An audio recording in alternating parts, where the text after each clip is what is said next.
Wat is hier de bedoeling van? Wilt u misschien nog een koekje? Nee, dank je.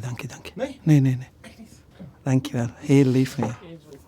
Wat moet je studeren eigenlijk om bij dit te werken? Ja, ligt eraan wat je wil doen. Ja, ik ben Afghaan. Ik ben Afghaan, tik hem maar weg. Take two.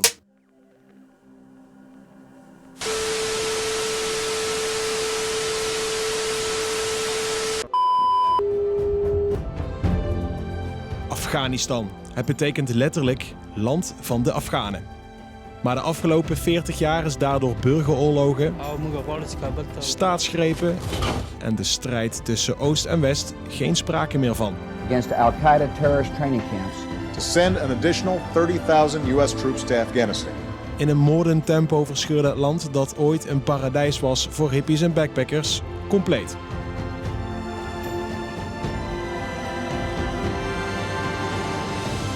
De angstaanjagende opmars van de Taliban. We volgen 3 mannen en hun gezinnen die ruim 20 jaar geleden hun moederland noodgedwongen moesten verlaten en inruilden voor het Limburgse vaderland. Wie zijn deze mensen? Wat hebben ze allemaal meegemaakt? En hoe voelen zij zich nu? Toch nog Afghaans? Misschien wel Nederlands? Of gewoon een echte Limburger? We zoeken het allemaal uit in de docuserie Ik Ben Afghaan.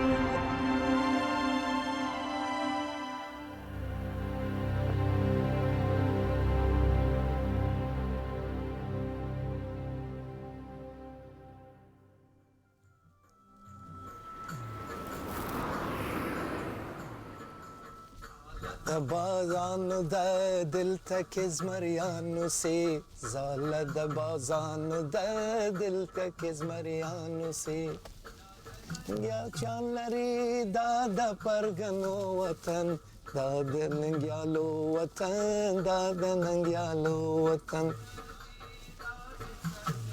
Als je zo deze muziek luistert, word je er ook emotioneel ervan? Ja. Wat doet het dan met je? Ja, ik ga, zoals ik zou zeggen, stiekem vaak huilen. Maar dat wil ik niet mijn kinderen zien. Dat wil ik niet gewoon klanten of iemand anders. Want omdat je nu vraagt, dan kan ik me ook even wachten. Want als je alle hoop verliest. Kijk, 20 jaar Amerika gekomen. De hele wereld heeft ons gewoon gesteund. Maar zo ineens ons alleen gelaten en dan je hebt alles verloren. Maar dat liedje wil ik even vertalen. Het zegt gewoon, dat is een land. En de land die moet altijd vrij blijven. Vrijheid. Dat heb ik 1000 keer in Afghanistan gehoord. Toen ik een baby was, zeg maar, dat heb ik gehoord. En zo oud het liedje is dat. Maar als je nu in een Afghanenfeest dat zingt, geloof mij, en 300 of 400 mensen, 100 van die mensen die gaan huilen. Ik weet niet dus in welke context je bedoelt. Ja, ik mis mijn vaderland. Ik mis dus dingen die mij dus gevormd hebben. Dat is mijn vaderland, mijn Afghanistan. Ik had eerst een hele sterke heimwee naar Rusland. Maar die droom, die heimwee, die nostalgie is ook wel gebroken. Precies hetzelfde. Daarna had ik een heel sterke verlangen naar Afghanistan te gaan. Ik heb mijn vader ook gevraagd, zullen we een keer gaan? Want ik ken het niet. En ja, ik zie er Afghaans uit. Maar ik wil weten waar ik vandaan kom, wat mijn roots zijn. Ja, kijk, haal je mee omdat ik nog steeds droom. Dat ik gewoon per ongeluk in Afghanistan terechtgekomen of ben ik naar Afghanistan gestuurd. Maar ik kijk naar rechts, links. Hey, ik ben Nederlander, ik ben niet meer Afghaan. Mijn paspoort. Ik ben mijn paspoort kwijt. En dat droom ik elke 3-4 maanden dat ik gewoon in Afghanistan ben en ben ik mijn paspoort kwijt. En ja, dat angst heb ik. Ben je dus nog wel elke dag bezig met Afghanistan? In je gedachten? Ja. En vooral in deze tijd dat de Taliban in macht zijn. En geen vrouwenrecht, geen vrijheid en alles is verloren.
Maar wat voor een winkel heb je?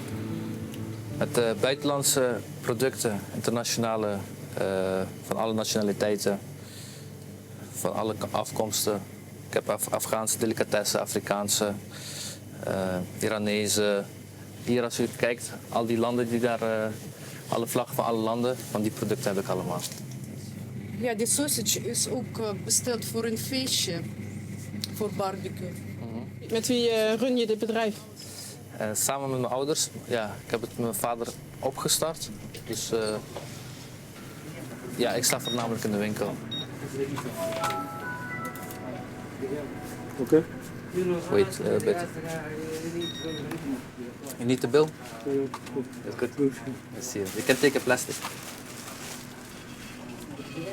Ja, ik heb in Rusland gestudeerd, een aantal jaren, geneeskunde gestudeerd. Toen kwamen we hier naar Nederland. In eerste instantie, je moet een taal investeren. Mijn doel was zo snel mogelijk de taal te leren. Dus ik was in juni 96 in Nederland. In september gelijk begonnen aan Nederlands taalkursus. Zo'n 9 maanden, een intensief cursus gevolgd. Mijn eerste baantje is volgens mij een paar maanden later dus begonnen. Samen met mijn vrouw waren we fruit aan het plukken bij de boer. Hetzelfde jaar, dus de keer was.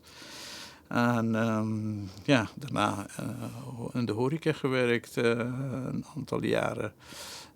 Ik heb als vrachtwagenchauffeur gewerkt. Dat zijn allemaal banen geweest die mij dus enerzijds die geholpen hebben om voor mijn gezin te kunnen zorgen. Maar van de andere kant heel veel ook geleerd. Hè. Dus dankzij al dat soort contacten heb ik een goed beeld kunnen krijgen over Nederland. En een stukje integratie waar ik zelf voor verantwoordelijk ben. Eigenlijk daar heb ik voor gezorgd, ja.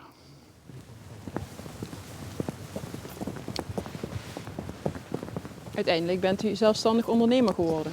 Ja, het is in principe tot ergens in 2002.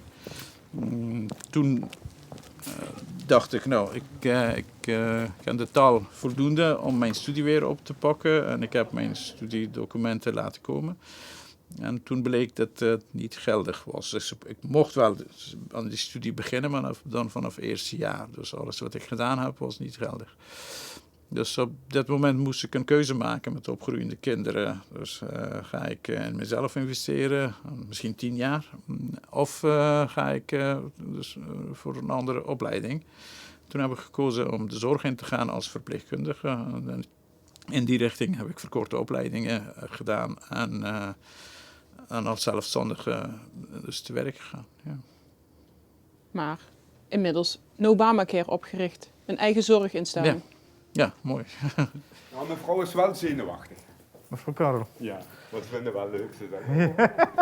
Maar die heeft ook apart. Ja, ik zeg als het niet goed gaat, dan zeggen we maar... Het zal zeker goed gaan. Ach ja. Ja, mevrouw Karel heeft ook een dubbele kamer. Hallo! Ik kom daarna. Hallo. Dag mevrouw Karel. Dag, hallo. Hi.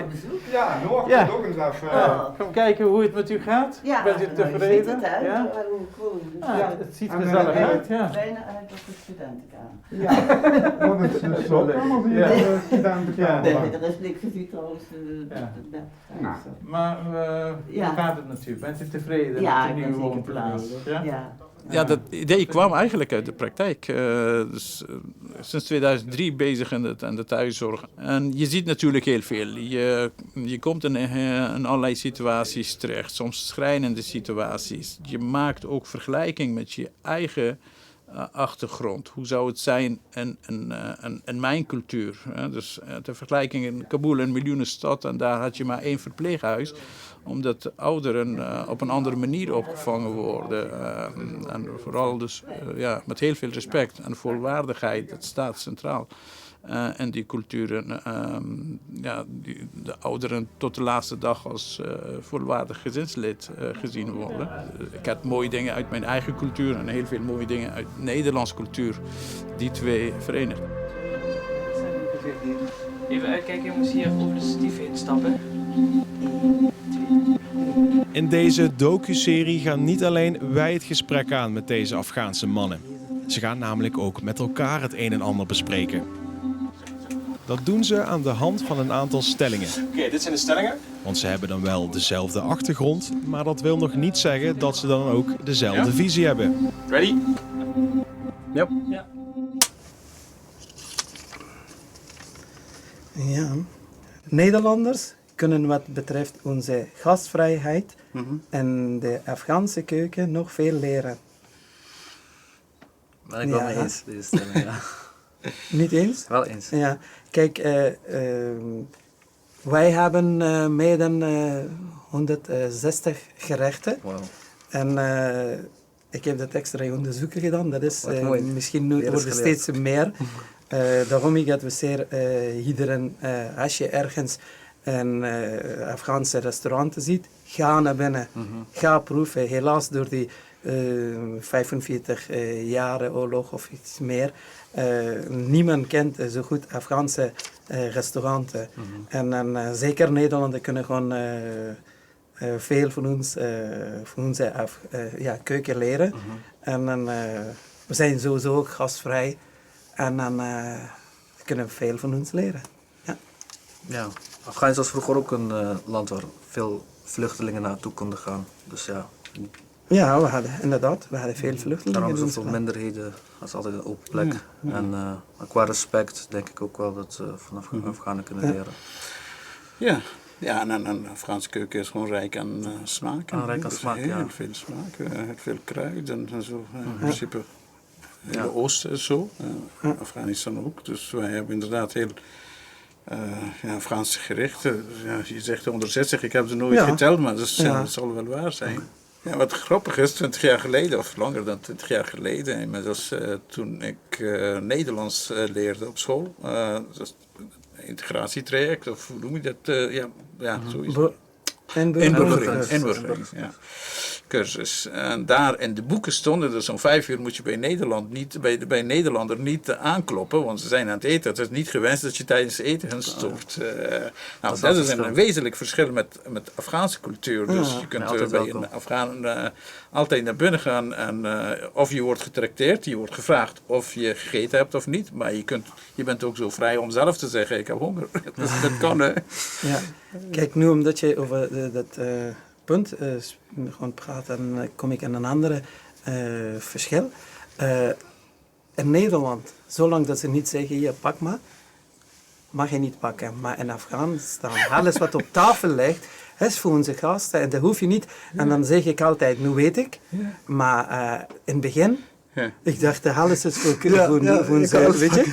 Kunnen ze pakken? En dan zag ik, niemand gebruikt wat of pakt gewoon iets. En dan zeg je, je kan gewoon dat proeven. Hoe mag ik dat even proeven? Ik zeg, en dan kijk, dat verschil.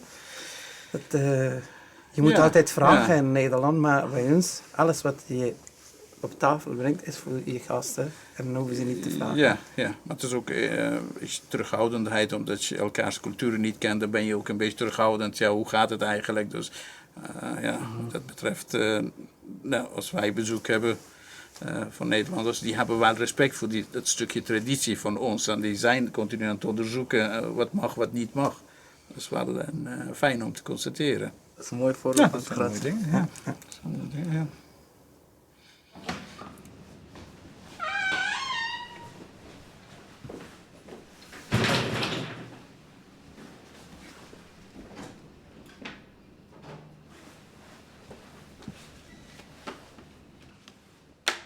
Ik werk als techniker en dan, dat was mijn beroep eigenlijk. In Afghanistan. Helaas door die oorlog kon ik niet mijn studie afmaken, maar daar was ik bezig met mijn master ingenieurdiploma en moest ik de laatste 2 jaar volgen. En dan als master ingenieur was ik klaar. Maar ik moest vluchten en hier in Eindhoven moest ik helemaal van eerste klas opnieuw beginnen. En daarna ben ik bij Medtronic terecht en ik werk nog steeds bij Medtronic. Goeiedag. Goeiedag. Hi.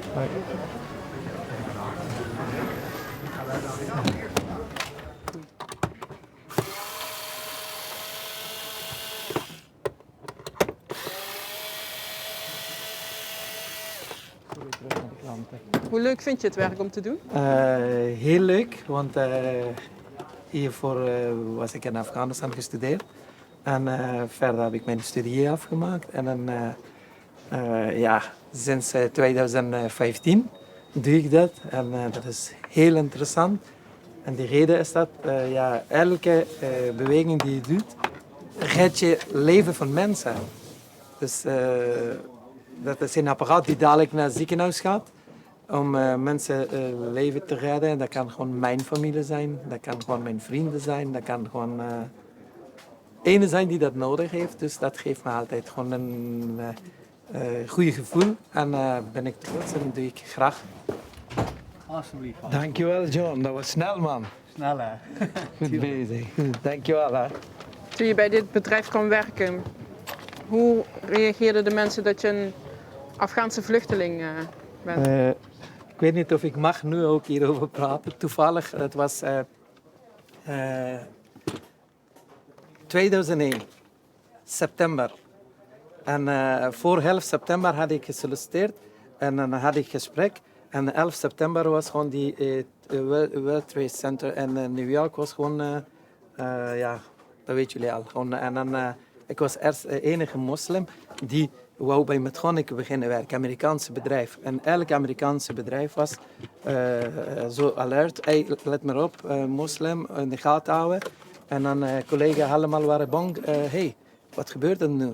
Komt hij hier werken? Maar ik heb toen al beloofd, ik zeg luister, ik ben sowieso tegen dat alle rare dingen in de wereld gebeuren en daardoor ben ik ook gevlucht.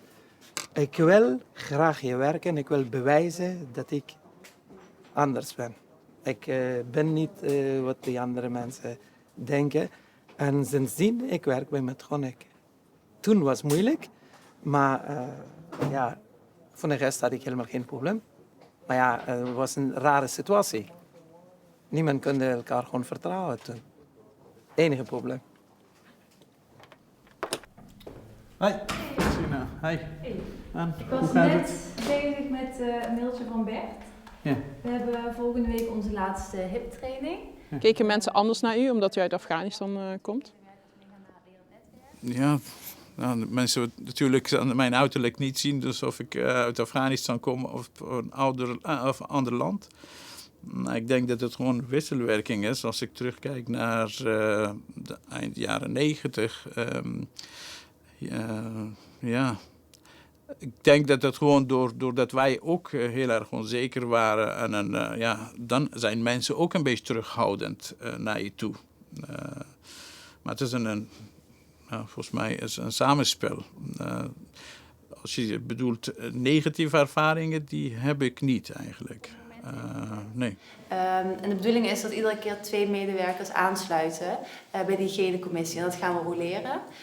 Die medewerkers, het doel daarvan is eigenlijk dat ze uiteindelijk ook audits kunnen uitvoeren. Ja, dat vind ik een heel mooie vraag, want ik kijk er met echt ontzettend veel trots naar. Om te zien hoe iemand met niks en iemand die zoveel angst en ellende heeft meegemaakt, naar hier komt, dat opzij kan zetten om voor gezin en familie een mooiere plek en toekomst te bieden. Dus ja, ik kijk daar met ontzettend veel trots naar. En ook als ik het aan andere mensen vertel, dan praat ik voor mezelf, maar ook voor al mijn nichtjes en neefjes, jouw kinderen, alle andere nichtjes en neefjes, dat wij ontzettend trots zijn en echt heel blij zijn dat wij die kans hebben gekregen om ons hier te ontwikkelen tot de personen die wij nu hier zijn. Want zonder jullie waren wij niet de persoon die wij nu zijn. Dus ja, dank je wel daarvoor. Ja. Ja, nou goed, we zijn ook trots op jullie als ik kijk naar de generatie die in principe hier opgegroeid is. Wij kunnen ook heel veel van jullie leren. Dus, en dat blijkt ook. Hè. Dus, als je kijkt dus hoe jij je werk doet, hoe je ondersteuning biedt aan het bedrijf, dat is gewoon top. Dus waarschijnlijk dus de oogst van wat wij 20 jaar of 25 jaar geleden gezaaid hebben. Dat is gewoon top om nu te oogsten. Ja, zo zie ik het. Ja. Ja. Nou, laten we ophouden hier. Ja. Leuk om te horen.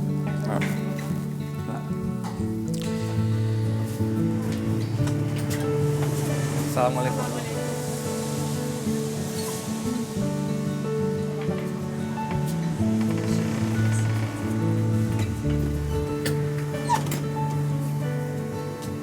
Jullie runnen samen dit bedrijf. Hoe reageerde echt destijds dat er een winkel zoals deze hier in de buurt kwam? Is zeer erg opmerkelijk. Als ik sta aan de toon bij de kassa, dan is geen drempel voor Nederlandse mensen. Ik krijg Nederlandse mensen komen naar binnen en stellen mij vragen. Wat voor producten kunnen we hier verwachten? Wat kan ik mee doen? Heb je ideeën? Wat is jouw mening? Wat kan ik het beste van groenten nog erbij te doen? Welke specerijen zal ik meenemen? Maar ik merk wel, als staat mijn zoon, die praat accentloos Nederlands. Met universitaire opleiding. Maar hij krijgt heel weinig Nederlandse mensen op de vloer.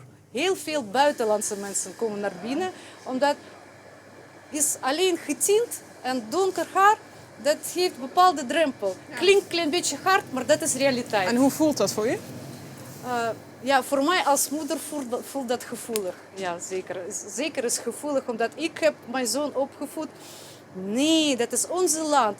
Ik heb Roman hier naartoe gebracht toen Roman is pas 5 hier geworden. Dus voor Roman is echt moederland. Russisch, hij praat net als ik Nederlands. Met heel zwaar accent. Maar Nederlands, prima. Maar mensen van buitenaf, die weten dat niet. En dat is een beetje de drempel. En door die drempel in te komen, ik denk, kost een klein beetje tijd. Ik heb nog geen Nederlands paspoort. Dus in die zin kan ik me soms heel moeilijk Nederlander vinden. Want ik dacht van ja, wat moet ik allemaal doen om toch dat te krijgen? Kijk, mijn ouders konden niet trouwen in Rusland. Ik ben illegaal daar geboren. En mijn reisdocument staat verboden naar Rusland. Als je vlucht mag je niet meer naar het land van herkomst zijn. Maar mij wordt er gevraagd om een geboorteakte te regelen. Dus ik moet naar Rusland en daar, als ik zo'n geboorteakte regel, kan het ook zijn dat ik misschien in de gevangenis kom of in het leger. Weet ik veel. Ik heb daar niks mee te maken met het land. Ik heb daar 21 jaar niet gewoond.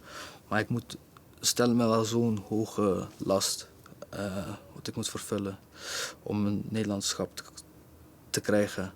En ik denk wel dat ik dat nodig heb om mij volledig Nederlander te voelen.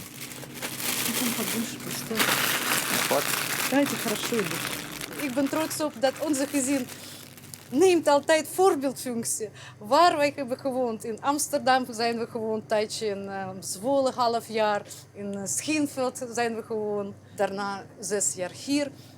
Ik merk wel dat mensen krijgen kracht van ons. En daar ben ik meest trots op. En die liefde krijgen we van elkaar.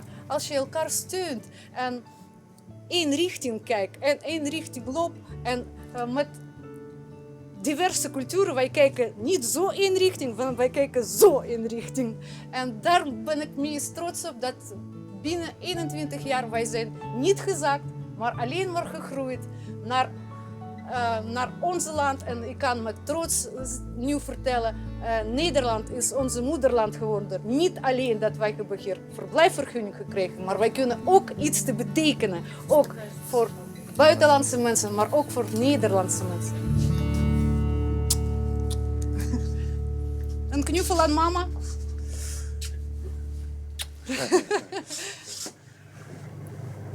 Top. Mooi jongens, mooie familie. Bedankt. Wij doen ons best.